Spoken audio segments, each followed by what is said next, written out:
Depois falou o Senhor a Moisés, dizendo: Esta será a lei do leproso no dia da sua purificação.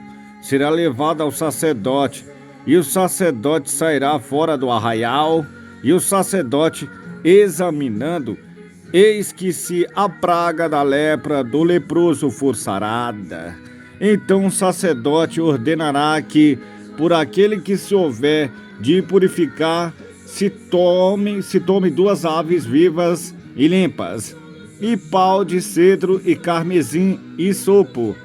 Mandará também o sacerdote que se degole uma ave num vaso de barro sobre água vivas, e tomará a ave viva e o pau de cedro e o carmesim e o isopo e os molhará com a ave viva no sangue da ave que foi degolada sobre a água viva. E sobre aquele que há de purificar-se da lepra, e espagirá 7 vezes. Então declarará limpo, e soltará a ave viva sobre a face do campo. E aquele que tem de purificar-se lavará as suas vestes, e rapará todo o seu pelo, e se lavará com água. Assim será limpo, e depois entrará no arraial. Porém ficará fora do arraial, ficará fora da sua tenda por 7 dias. E será que ao 7º dia rapará todo o seu pelo, e a cabeça, a barba e a sobrancelha dos seus olhos, e rapará todo o outro pelo, e lavará suas vestes, e lavará sua carne com água, e será limpo. E ao dia 8º tomará 2 cordeiros sem mancha, e uma cordeira sem mancha de 1 ano, e 3 dízimas de flor de farinha para oferta de manjares, amassada com azeite, e 1 log de azeite. E o sacerdote que faz a purificação apresentará o homem que houver de purificar-se com aquelas coisas perante o Senhor, à porta da tenda da congregação. E o sacerdote tomará um dos cordeiros, e o oferecerá por expiação da culpa, e o log de azeite, e os moverá por oferta movida perante o Senhor.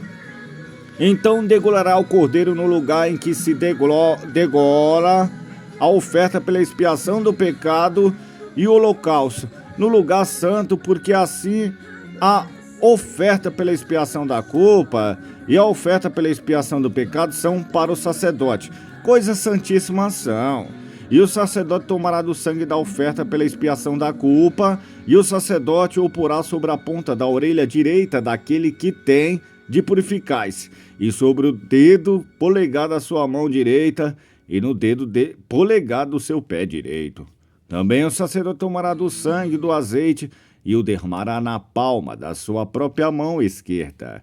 Então o sacerdote molhará o seu dedo direito no azeite que está na sua mão esquerda, e daquele azeite com seu dedo espagirá 7 vezes perante o Senhor.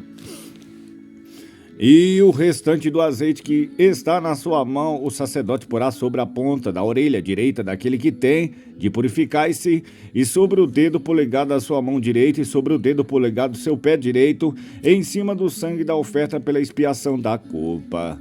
E o restante do azeite que está na mão do sacerdote o porá sobre a cabeça daquele que tem de purificar-se. Assim o sacerdote fará expiação por ele perante o Senhor. Também o sacerdote fará a oferta pela expiação do pecado, e fará expiação por aquele que tem de purificar-se da sua imundície.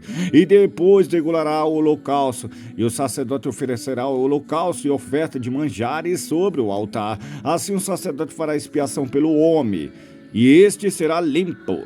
Porém, se for pobre e a sua mão não alcançar tanto, tomará um cordeiro para expiação da culpa em oferta de movimento, para fazer expiação por ele, e a dízima de flor de farinha amassada com azeite para oferta de manjares em log de azeite, e 2 rolas ou 2 pombinhos conforme alcançar a sua mão, dos quais um será para expiação do pecado e o outro para o holocausto. E ao 8º dia da sua purificação, o trará ao sacerdote à porta da tenda da congregação perante o Senhor.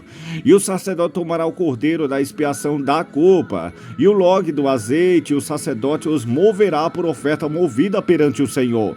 Então degolará o cordeiro da expiação da culpa, E o sacerdote tomará do sangue da oferta pela expiação da culpa, e o porá sobre a ponta da orelha direita daquele que tem de purificar-se, e sobre o dedo polegar da sua mão direita, e sobre o dedo polegar do seu pé direito.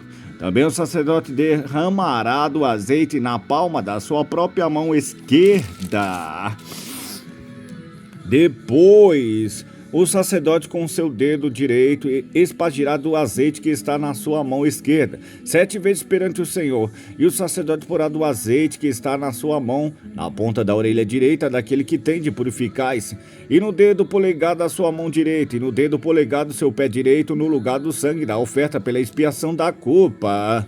E o que sobejar do azeite que está na mão do sacerdote porá sobre a cabeça do que tem de purificar-se, para fazer expiação por ele perante o Senhor. Depois oferecerá uma das rolas ou um dos pombinhos conforme alcançar a sua mão. Do que alcançar a sua mão será um para expiação do pecado e outro para holocausto com oferta de manjares. E assim o sacerdote fará expiação por aquele que tem de purificar-se perante o Senhor. Esta é a lei daquele que tem daquele em quem tiver a praga da lepra, cuja mão não pode alcançar o precioso para a sua purificação. Falou mais o Senhor a Moisés e Arão, dizendo: quando tiverdes entrado na terra de Canaã, que vos hei de dar por possessão, eu enviar a praga da lepra a alguma casa da terra da vossa possessão, então virá aquele de quem for a casa e o fará saber ao sacerdote, dizendo: parece-me que há como que praga em minha casa.